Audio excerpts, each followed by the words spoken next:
Sulat ko lang po siya. Ang paper po, wala po siya.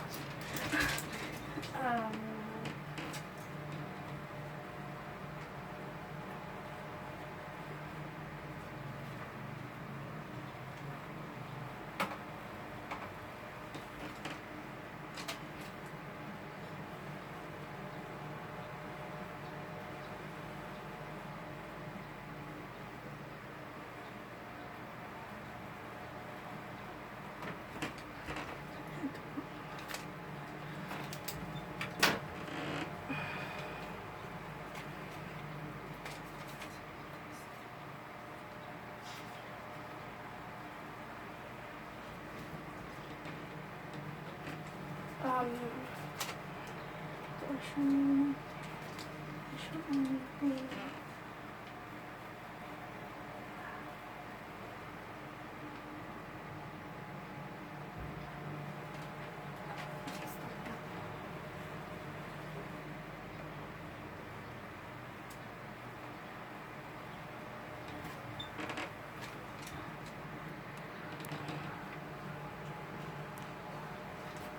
hindi po.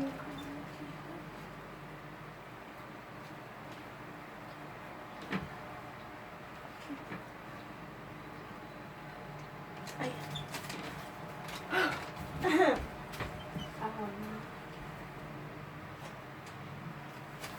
So, start na po ako. So, honest na. So, good afternoon. Hi, baby. So, for today, I am Teacher Kisha. I'm Patricia, and I'll be your physical therapist for today. And then, for instance po, andyan po yung mga parents ni baby. So, sa kanila ko na lang po i-inform kung ano po yung gagawin ko po ngayon sa kanilang baby. So, ayun, good afternoon po, ma'am. I'm Patricia Tumalin. I'll be your physical therapist for your baby today. So, ngayon po, may gagawin po tayong isang assessment and also isa pong intervention kay baby Kisha po. So, una po natin gagawin is to test po yung sensory po ni baby if intact po sila. So, in this assessment po, we're going to do three assessment po. First po would be auditory testing. Pangalawa po is yung visual testing and tracking po ni threat and tracking po. And lastly po yung pong pain ni patient. So first po, mag-start na po ako. So papaupuin muna po si baby. So ayan. So sige baby. And then mag-a-apply lang po ako ng auditory muna po, testing. So mag-a-apply po ako ng auditory stimulus po sa hindi po nakikita ni patient. So for example po, nakasit po si patient and then may ginagawa po siyang dito, stimulus po, and then gagawin ko po is mag-a-apply po ako ng sound po sa side po ni patient. So, kunwari po yung auditory, and then gagawin po ni patient is if intact po yung kanyang auditory, if po nag-rotate po yung head niya towards po the stimulus. For example po, dito po, dapat po hindi po nakikita ni patient yung stimulus na ina-apply natin. So, example po dito. And then, for example, po, tumingin po siya. And then, sa other side po. And then, tumingin po siya. So, ibig sabihin po, intact po yung auditory niya. If hindi naman po, may problem po siya sa auditory niya po.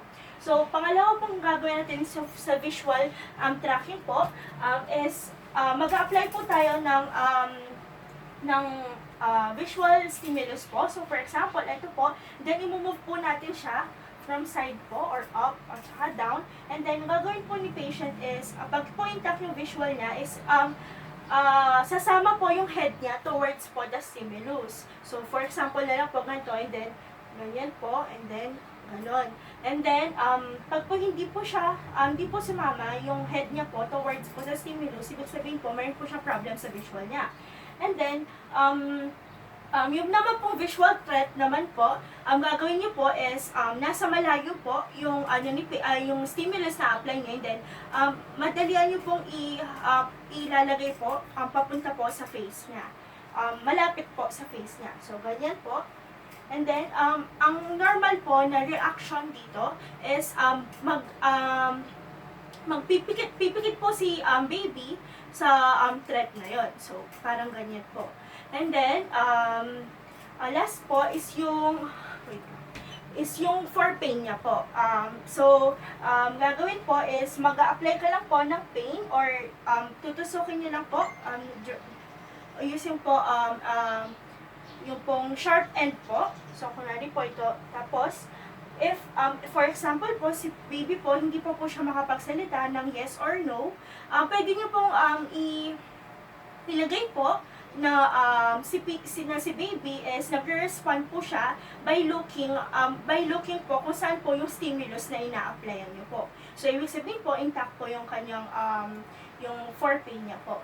So, ayun po. So, that's all po for our assessment. For our intervention naman po. So, for our intervention po, gagawin po natin is turuan po natin siya paano po mag-assume and maintain po sa standing po, ma'am. So, si baby po, ginagawa po natin to help po siya paano po siya mag-assume and maintain nga po. So, ayun. So, first po, upo muna po si patient. Gagawin po muna natin for assume po. So, paano po mag-assume si patient and standing? So, una po, naka-sit po si patient. So, bago po natin gawin to, dapat po, may kasama po akong PT sa likod po. So, andito po si isang PT po o si parent po, pwede po siya nasa likod. Then, gagawin niyo po from sitting, ipapaabot niyo po sa kanya yung toy po, yung favorite toy niya po. And then, gagawin po niya, so baby, hello baby. So, ngayon, abutin mo to, ilalayo ko siya sa'yo and then naabutin ko siya. So, gagawin po ni patient, wali po ito, then naabutin niya po and then tatayo po siya. And then, dapat po nakaalalay lang po kayo sa kanya during po sa ginagawa niyo. So, gagawin po natin to 3 to 5 reps po kay baby. So, baby, abutin mo to. So, ganon. Tapos, and then lalayo niyo po and then i-reach niya po yun until makatayo po siya. And then, for the, to maintain, maintain naman po yung standing. So, gagawin po natin is, to maintain naman po standing, gagawin naman po natin is, maglalagay lang po kayo ng table po. Kunwari dito sa harap niya may table po. And then, maglalagay po kayo doon ng mga cubes. Ito po, kunwari po, ito po yung mga cubes, lalagay nyo lang po sa harap niya. And then, gagawin nyo po is papag-stack nyo lang po yung cubes po sa harap niya. So, kunwari po, ito yung table, and then, nakatayo po si patient, si baby, tas alalay din po. Tapos, habang nakastand po siya, may papagawa po kayong activity po sa kanya while stacking po this one. So, gagawin po natin to for, dahil po postural siya, gagawin po natin siya for 5 minutes, 5 to 10 minutes po. So, ayun po. Thank you po for participating, baby. So, see you next on our next session. Thank you din po, ma'am and sir. So, see you again on our next session po. Yun lang po.